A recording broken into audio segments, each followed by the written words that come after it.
国人对中国有一个特殊的现象是不了解，那就是中国的老头怕老伴儿，越老胆越小；中国的老太太谁都不怕，越老越奔放。这个事儿给我的加拿大公公婆婆造成了很大的误会。我跟你们说，我婆婆温迪在加拿大一直属于美女，年轻时候追求者相当多。我公公布莱恩呢，长得反正咱说人品挺好，所以这么多年大家一致认为颜值上温迪属于下降。没想到来到中国反转了，旅游第二天布兰就跟我说，中国老太太可比加拿大老太太奔放多了。第一天在海南有个大姨看着布兰过来了，中国大姨是世界上最社牛的人，跟布兰一顿各种造型合影，然后开始唠嗑。布兰啥也没听懂，最后大姨拉过布兰的手，在他胳膊上轻轻写下了1961，意思是说他是1961年出生的。布兰以为大姨给他留手机号呢，大姨给老外整脸红了，布兰都有点害怕自己守不住底线了。本来布兰以为这只是一个偶然，但是接下来不管去哪儿都是各种热情的中国老太太，教他汉语的，教他唱歌的，教他跳舞的，管他要微信给他孙子补英语的。布兰在这群老妹儿的簇拥下彻底迷失了自我，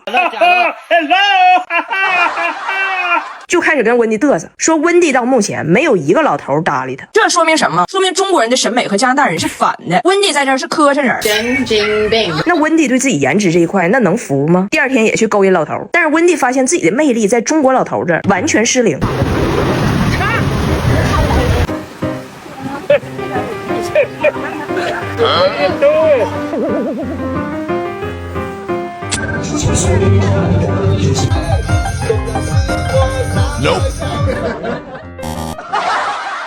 温迪懵了，头发都撩出静电了，老头们守身如玉啊！直到那天去海边，他的真命老头出现了，海风吹起温迪的长发，一个摄影老大爷追着他咔咔拍。温迪以为老大爷是个艺术家，在他这找到灵感了呢，感动的想管人家要微信，结果人老头说10块钱一张，100全拿走。问的，啊，烦你，问的。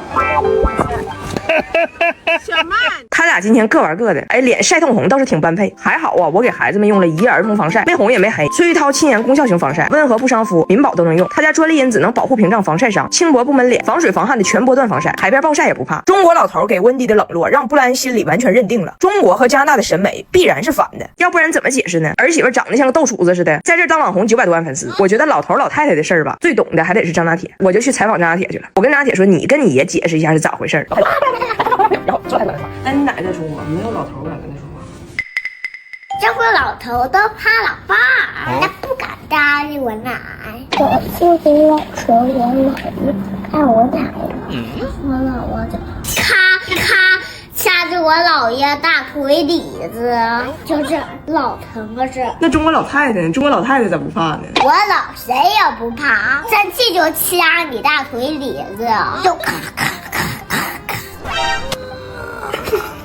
谁敢惹他呀？不要腿了，不要腿了！张拿铁又被拒了，这次的事儿更大，是被电影拒。让我们震惊的是，上次被双语幼儿园拒收是因为英语不好，这次被电影拒绝是因为汉语不好。某知名电影里边有3个需要小孩配音的角色找到了我们，当时我一看是个外国电影，我说那翟奥达肯定可以，拿铁够呛。他们说彩玲姐别急，这电影在国内上映是翻译成汉语的，孩子配音的对象啊是说汉语的狗。我说那还行。他们说他们不担心拿铁，毕竟听说他除了汉语也不会别的语，但是有点担心翟奥达，问我能不能说汉语。我说能，肯定可以。翟奥达还是很聪明的，所以当时的情况吧，拿铁是稳保的，翟奥达是争取。然后电影那边的工作人员就让俩孩子做个自我介绍，录下来给人家大致看一看。大家好，我是翟奥达，我今年7岁了，我英语还不错，我的汉语还不太好，但是我可以学习，我愿意给狗狗配音。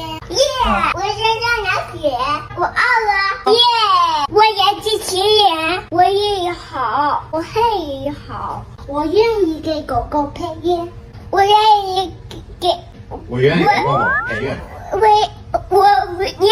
我愿意给狗狗我愿意给狗狗配音，我愿意狗狗给我配音。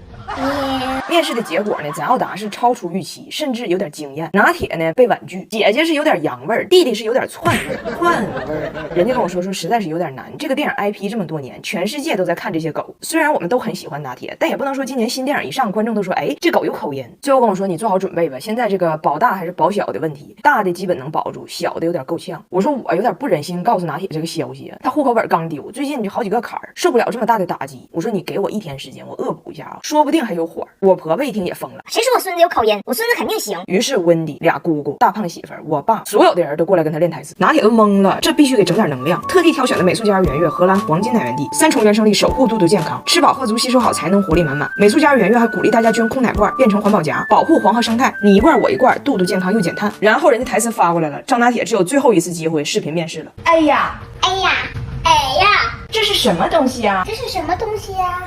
啥娃娃？哦，我要飞上天了。哦，我要飞上天了。我不会。发生了什么？发生了什么？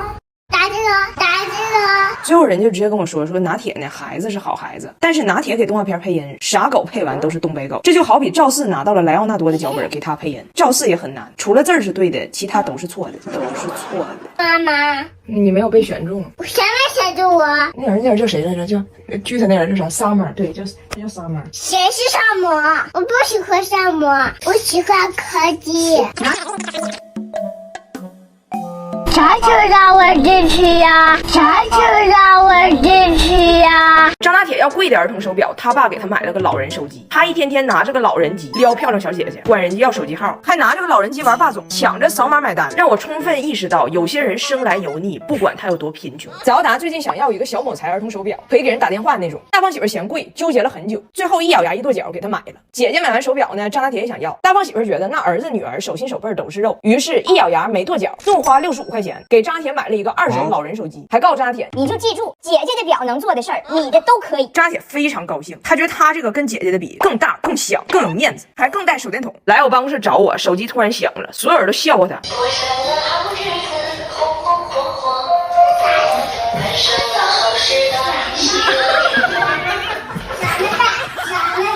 老人机的确是给张大铁量身定制的，因为他接打电话跟东北用老人机的老头一模一样。喂，哪儿？喂，你干啥呀？他姐姐的表可以扫码付款，把表里的付款码朝着店家一扫就买东西了。他认为他的也可以。第二天再放学，姐弟俩去超市买东西，他非得说今天他请，让他姐也往篮子里头装。我们应该大象的还是羊的？别洗是吧？懂了。就往里放，我有钱买吃鸡啊！别说买。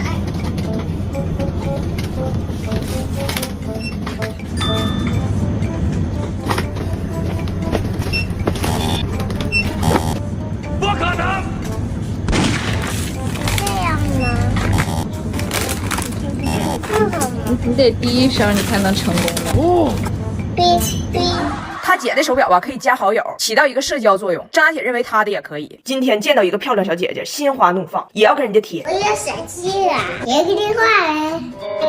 经典手机，天天充满阳光。他想跟人小姐姐扫码加好友，结果差点被人小姐姐晃瞎。人家小姐姐说咱们加不了，但是我可以告诉你我手机号，你可以给我打电话。159 9晚上给你打电话。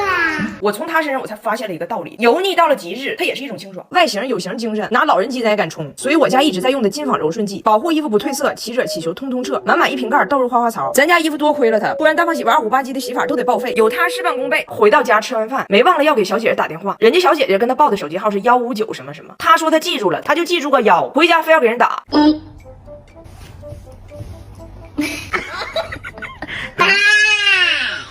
人家老人机最大特点是啥？是亲情号设置，1是他爸，2是我。他一按1就给他爸打过去。